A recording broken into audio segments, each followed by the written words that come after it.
দর্শক, এই মুহূর্তে বেগম জিয়ার সমাধিস্থলে রয়েছেন সহকর্মী শামীম চৌধুরী। সরাসরি যুক্ত হচ্ছে তার সাথে।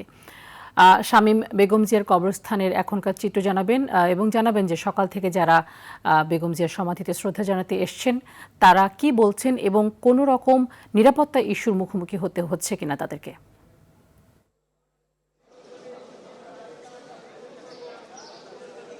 যে তারিখ সকাল থেকে যারা এখানে এসেছেন তারা কিন্তু বেগম খালেদা জিয়ার বিদেহী আত্মার মাগফিরাত কামনা করছেন, এখানে এসে মোনাজাত করছেন। আমরা দেখেছি যে অশ্রুসিক্ত নয়নে এখানে মানুষজন কবর জিয়ারত করছেন। বেলা যত বৃদ্ধি পেয়েছে মানুষজনের সংখ্যা কিন্তু আস্তে আস্তে করে বৃদ্ধি পেয়েছে। প্রথম অবস্থায় আমরা দেখেছি যে জনসাধারণের সংখ্যাই এখানে বেশি, এখানে আস্তে আস্তে তারা প্রবেশ করছেন, এসে কবর জিয়ারত করছেন, ফুলের শ্রদ্ধা জানাচ্ছেন। এরপর কিন্তু আস্তে আস্তে যখন এই খবরটি ছড়িয়ে পড়ে চারদিকে, তখন কিন্তু এখানে নেতাকর্মীদের ভিড় লক্ষ্য করা যায়। আমরা দেখছি যে কেন্দ্রীয় পর্যায় থেকে তৃণমূল পর্যায় পর্যন্ত নেতাকর্মীরা এখানে এসেছেন, তারা কবর জিয়ারত করছেন, বেগম খালেদা জিয়ার আত্মার মাগফিরাত কামনা করছেন, তারা তার জন্য দোয়া করছেন। একটা বিষয় স্পষ্ট করি তানি, এখানে আমরা দেখেছি যে শিশুরাও কিন্তু এখানে এসেছে।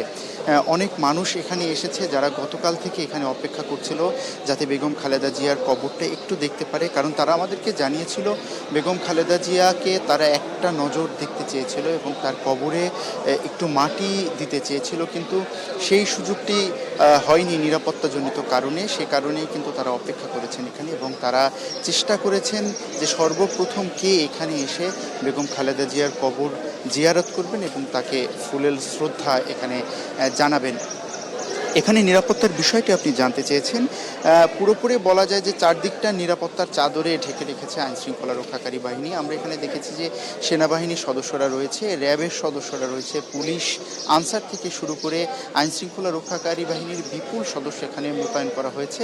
শুধুমাত্র সংসদ ভবন এলাকা থেকে যে জিয়া উদ্যানে প্রবেশ পথ সেটাই না, এর পাশাপাশি কিন্তু চারপাশটা জিয়া উদ্যানের একদম মোড়ে মোড়ে মোড়ে মোড়ে আইনশৃঙ্খলা রক্ষাকারী বাহিনী এখানে রয়েছে। আপনারা দেখতে পাচ্ছেন যে এখানে এই মুহূর্তে বেগম খালেদা জিয়ার কবর জিয়ারত করছেন বিভিন্ন পর্যায়ের মানুষ, বিভিন্ন শ্রেণী পর্যায়ের মানুষ। তারা আসলে দুহাত তুলে মহান আল্লাহর কাছে প্রার্থনা করছেন বেগম খালেদা জিয়াকে যাতে আল্লাহ তাআলা জান্নাত নসিব করেন এবং তার আত্মার মাগফিরাত কিন্তু কামনা করছেন। আমরা দেখেছি যে এখানে যারা মোনাজাত করতে এসেছেন তারা কিন্তু অশ্রু সজল নয়নে এখানে ছিলেন এবং কেঁদে কেঁদে মহান আল্লাহর কাছে বেগম খালেদা জিয়ার আত্মার মাগফিরাত তারা কামনা করেছেন। এখানে ছাত্রদল, যুবদল, স্বেচ্ছাসেবক দল থেকে মূল দলের নেতাকর্মীরাও এখানে আস্তে আস্তে আসা শুরু করেছেন।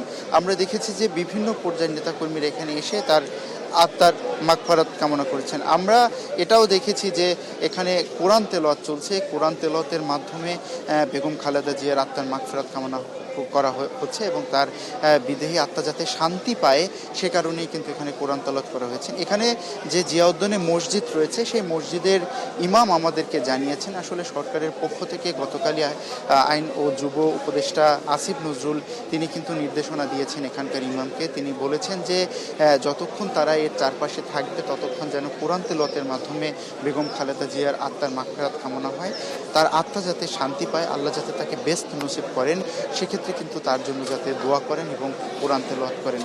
তানি বেলা যত বাড়ছে বিভিন্ন পর্যায়ের মানুষজন এখানে প্রবেশ করছেন, দূর দূরান্ত থেকে মানুষজন এখানে আসছেন, তারা দুহাত তুলে বেগম খালেদা জিয়ার জন্য দোয়া করছেন।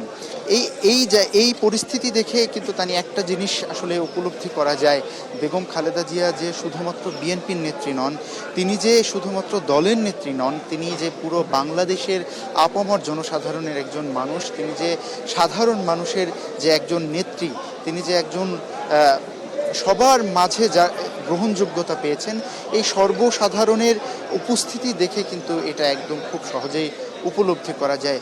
আমরা সকালে যখন কথা বলেছি আমরা দেখেছি যে সেই টেকনাফ থেকে মানুষজন এখানে এসেছেন, তেঁতুলিয়া থেকে এসেছেন, সুদূর সেন্ট মার্টিন থেকে এখানে লোকজন এসেছেন শুধুমাত্র একদিনের জন্য।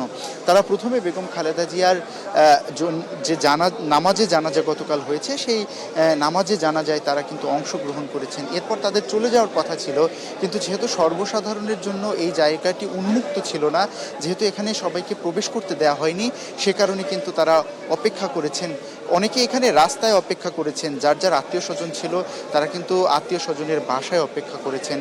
কিন্তু যাদের এখানে আত্মীয় স্বজন কেউ ছিল না তারা কিন্তু এই শীতের মধ্যে কষ্ট করে রাস্তায় কথা বলেছেন, রাস্তায় অপেক্ষা করেছেন। এরপরে কিন্তু তারা এখানে এসেছেন এবং বেগম খালেদা জিয়ার জন্য দোয়া করেছেন, ফুলের শ্রদ্ধা জানিয়েছেন। তো এই মুহূর্তে আসলে বেগম খালেদা জিয়ার কবরের জায়গা থেকে, জিয়াউদ্যান থেকে এই ছিল আমার কাছে সর্বশেষ। পরবর্তী সংবাদে আমরা আবারও যুক্ত হব, এখানকার সর্বশেষ আপনাদেরকে জানানোর চেষ্টা করব। তানি। শামীম, ধন্যবাদ আপনাকে।